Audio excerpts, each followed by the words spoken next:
कैसे रेडबुल ने एक छोटी सी कंपनी होकर खुद को इस मुकाम तक पहुंचाया कि आज वो एक IC hockey team, 2 formula 1 team और 5 फुटबॉल टीम जैसी बड़ी कंपनियों की मालिक है। आज आप जब भी एनर्जी ड्रिंक्स की बात करते हो तो सबसे पहले जुआ पर रेडबुल का नाम आता है। लेकिन इस कंपनी ने खुद को इस काबिल बनाने के लिए कितने पापड़ बेले और कितने सारे जाल बिछाए अपने कस्टमर्स को अट्रैक्ट करने के लिए। इस वीडियो के थ्रू हम यही जानने वाले हैं, तो हमेशा की तरह शुरू से शुरू करते हैं।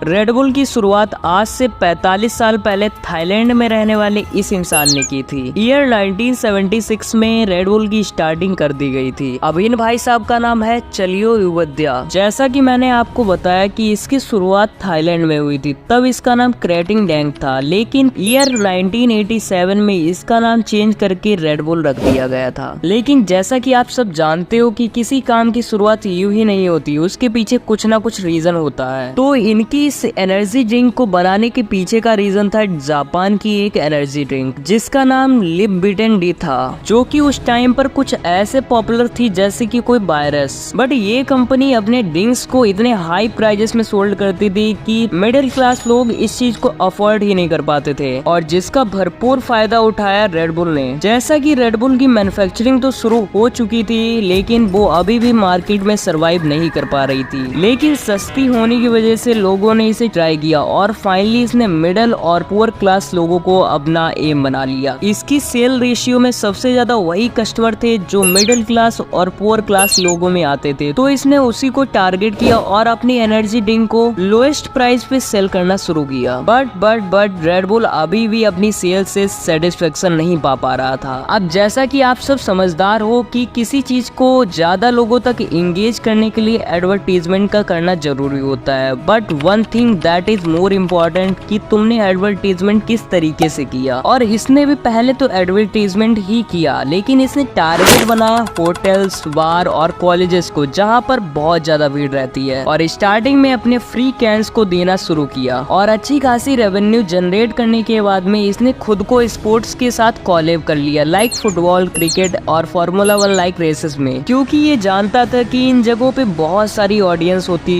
जो कि इसके पीछे इंगेज हो सकती है, और इस वजह से इसने टारगेट किया इन सारे स्पोर्ट्स को। इसने अपना एक खुद का स्लोगन भी बनाया था जो कि था रेडबुल गिव्स यू विंग्स, जिसका साफ मतलब था कि रेडबुल तुम्हें पंख देता है। और इसने अपनी सेल बढ़ाने के लिए धीरे धीरे सारी कंट्रीज में अपने पैर रखना शुरू कर दिए। ऐसे ही लंदन की बात है जो कि बहुत ज्यादा पॉपुलर हो गई थी, और सेलिंग करने का ये तरीका मुझे भी बहुत ज्यादा अच्छा लगा। वो ये कि जब इसने लंदन में खुद की मार्केट बनाने की कोशिश की तो वहाँ पे ये फेलियर का सामना कर रहा था, और उसके पीछे रीजन ये था कि इसके पास ऑलरेडी इतनी सारी ड्रिंक्स थी जो कि रेडबुल को कंपटीशन दे रही थी। और फिर रेडबुल ने अपना ऐसा दिमाग लगाया कि वो रातों रात ही लंदन में पॉपुलर ब्रांड हो गई थी। रेडबुल ने रातों रात कुछ लोगों को हायर किया और उसने बोलकर खुद की खाली कैंस को डस्टबिन में, रोड के कॉर्नर्स पर, होटल्स के बाहर, ट्रैवलिंग साइट्स पे फेंकवा दिया। खुद की इतनी सारी कैंस को ऐसे फेंकने का मतलब बहुत सारा पैसा वेस्ट करना, बट इसके पीछे भी एक साजिश थी। वो ये कि जब लोगों ने रोड्स पे, एयरपोर्ट्स पे इन कैंस को देखा तो उन्हें लगा ये कोई पॉपुलर ड्रिंक है, जिससे लोगों के अंदर एक क्वालिटी ऑफ थिंकिंग आई और लोगों ने इसे पॉपुलर ब्रांड समझ के खरीदना शुरू कर दिया। ऐसा नहीं था कि इसको सिर्फ सक्सेस देखने को मिली, जब इसके जैसी अदर कंपनीज हर बार कुछ ना कुछ नया दांव पेच डाल ही रही थी, लेकिन रेडबुल अच्छे से खेल रही थी और मार्केट में अच्छे से सरवाइव भी कर पा रही थी। जैसा कि आप सभी को मैंने बताया कि एक रेडबुल का स्लोगन था Red Bull gives you wings, but अब इसका स्लोगन जो है वो थोड़ा सा चेंज कर दिया गया है। इस विंग्स में ट्रिपल आई कर दिया गया, और इसके पीछे एक बहुत लंबी स्टोरी है। वो ये कि अमेरिका के एक बंदे ने इसको पीना शुरू किया और उसने सोचा इसको पीकर सच में पंख आ जाएंगे, बट ये नहीं बताता कि वो खेल रहा है या फिर रेडबुल की अच्छी से लेना चाहता है। वो ये जानता था कि ये सिर्फ एक स्लोगन है जिसका उसने अच्छे से फायदा उठाया और रेडबुल पर केस कर दिया, जिसमें उसने बताया कि मैं मैं इस ड्रिंक को 10 साल से पी रहा हूँ और मेरे अभी भी कोई पंख नहीं आए। तो कोर्ट ने इस बात में एक सेंस तो देखा और जिस वजह से रेड बुल ये केस हार जाती है और फिर कोर्ट ने रेड बुल को $10 मिलियन का रिफंड देने को बोला, जिस वजह से रेड बुल ने अपने स्लोगन में 3 आई वाला विंग्स डाल दिया, जिसका ये मतलब बिल्कुल भी नहीं है कि इसको पीने से पंख आ जाएंगे। अब बात करते हैं सबसे जरूरी चीज जो कि है रेड बुल की नेटवर्थ, जो कि साल 2023 की है। तो रेड बुल की साल 2023 की जो नेटवर्थ रही थी 10.55 बिलियन यूरोज रही थी, जो कि इंडियन रुपीज में कुछ इतना होता है जिसे बोलने पे मेरी जुबान भी फिसल जाए। और ऐसे ही रेड बुल खुद को लगातार नेक्स्ट लेवल ग्रोथ देती जा रही है। वेल, आज के लिए बस इतना ही, मिलते हैं नेक्स्ट वीडियो में, तब तक लिए बाय बाय। और चैनल को सब्सक्राइब करके बेल आइकन को ऑल पे सेट कर लेना, जिससे हमारे नए वीडियोस की अपडेट आपको सबसे पहले मिले।